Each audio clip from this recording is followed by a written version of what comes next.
Are you battling with slow growth? Are you battling with itching scalp, with dandruff, with lice? What is the challenge you are going through with your hair? Hi beautiful, you're welcome to this channel. This hair butter, this is a living condition made in my home, so you too can actually do this on your own. It's just a simple DIY.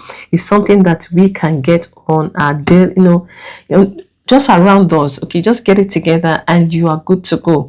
This hair cream is what you need to boost the growth of your hair, for you to get hair retentions, for you to deal with shrinkage, for you to deal with breakage or whatever you may call it, for you to moisturize your hair.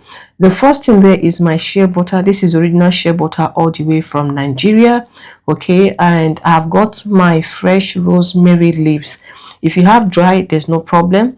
I have made a video before also where I used both, and here as well I have my dried mint leaf.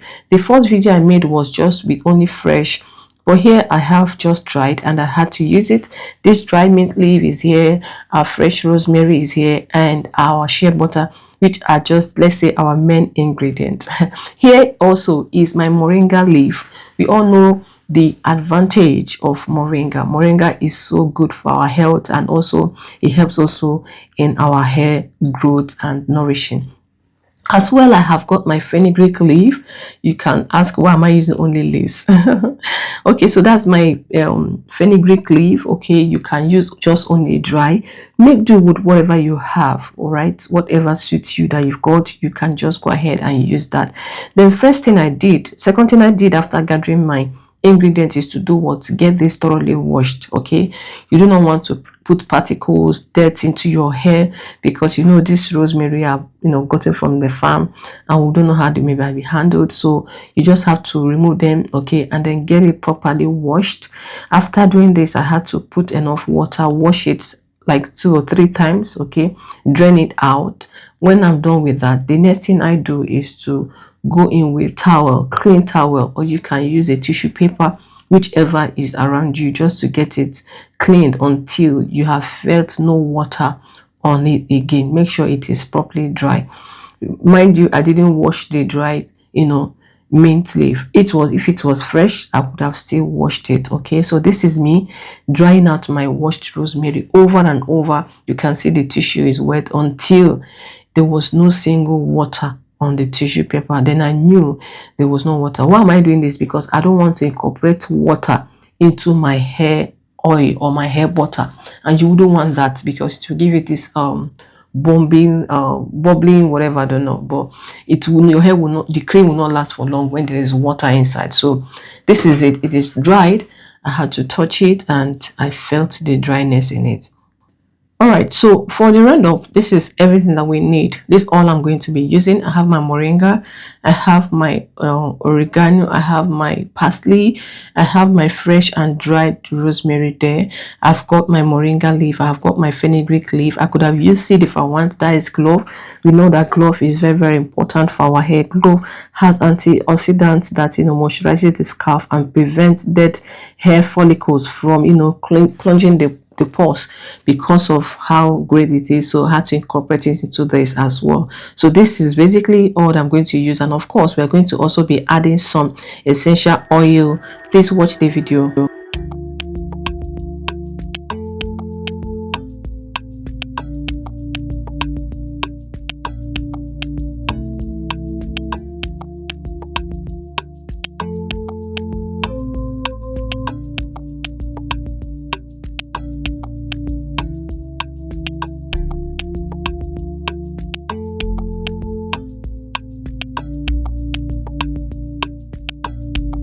So I just got my shea butter dissolved just a little, and then I added my fresh coconut, and this coconut oil is 100%. The olive oil is, everything I'm using is extra virgin, okay.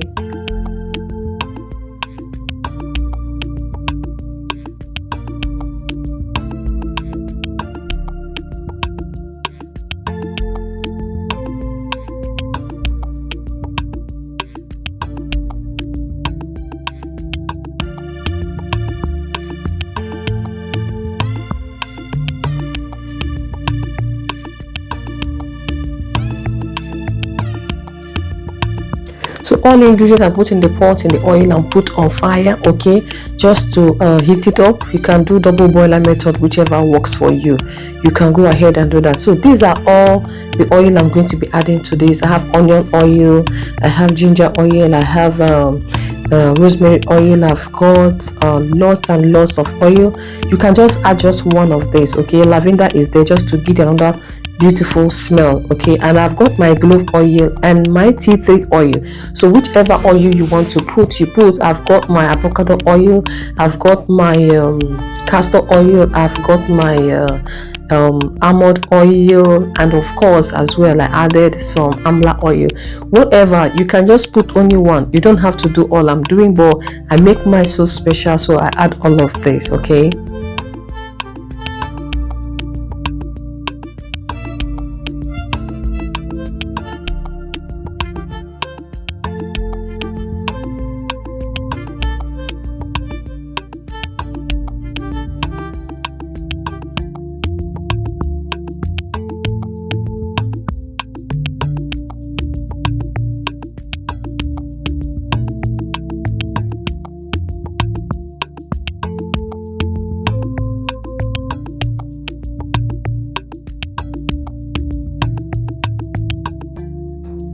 So beautiful soul, I can actually help you get this made if you don't have the time to do all of this. I can take the stress off you, trust me, okay, with just a token, and I've got you covered. I've got oil as well. You can check my previous videos, and of course I'm going to be posting more videos on this, how to make this Ayurvedic hair oil, okay, butter, spray tea, a lot of them. I have got them, okay. I'm going to be posting them. All you need to do for me just to subscribe, please, and stay with your girl. If there's a video you want me to make, please leave it in the comment section. I'm going to work right onto it. And there's something you think I didn't get right, you can as well drop that in the comment section. I'm open for change, for correction, but please be polite in whatever you are commenting. Okay, so I got everything incorporated and combined properly. Then what I had to do was I had to sieve it yet again, okay. I had to sieve it because I noticed that the first sieve I sieved wasn't enough. If you have cheesecloth or this that they use wig cap, you can as well use it to sieve it. I sieved it several more times, and then I left it in this cup. There are two ways you can rock this oil. You can leave it like this and it will cool. You are good to go to use it. And then another method, you can see what came out. Oh my goodness. So had it been I didn't sieve it again, this is what I would have put into my hair, and someone would say their scalps are inching them. So when you are buying from anyone, please make sure that it is properly cleaned. If this was oil, I would have sieved it several times, trust me. So the next thing I did is to transfer this into a bowl so that I'll be able to whisk it when it is, combined like this. Okay, so this is it. So this one I'm going to be using this way, and I'm going to also use my mixer to mix the other one. Look at it. Look at it, melts just right away. Look at the cream. This is what you're having. It melts right away. And one great thing about this is that it's loaded with benefits that are good for our hair. 100% herbs, 100% nature. There is no chemical. I'm not adding any preservative. If you want preservative, you can add to yours, no problem, but I make sure it is pure Ayurveda. Like I said, that's what it is. If you get this consistency, that is nice. But if it's a little bit watery, that means that you added too much oil. So all you need to do is to go ahead and add in some more. Just melt a little more butter and add to it. But this texture, it means everything balanced so well. And if it is too thick, that means that you added so much oil, so much butter. It means you have to add more oil to it. So whichever way, just let it have a good consistency. This is it. This is what you get. And trust me, the smell, oh my goodness, the fragrance from this oil is so beautiful, and I love it. This is what you're gonna be getting. Look at it. The hair cream or hair butter or hair leave-in conditioner, as you call it, is ready. And I hope you know how to use this. You don't just go and be oiling your hair. No, there are processes. Okay, another video is coming up on how to apply this on your hair to get the maximum benefit that it deserves, so it doesn't just waste away on the strands of your hair or just anyhow. We want it to penetrate deep into your scalp. Thank you so much for watching. Please do well to like the video, do well to subscribe if you have not, and share your girl out. I'll see you again in my next video. God bless you all so much for me. I appreciate you. Thank you and bye.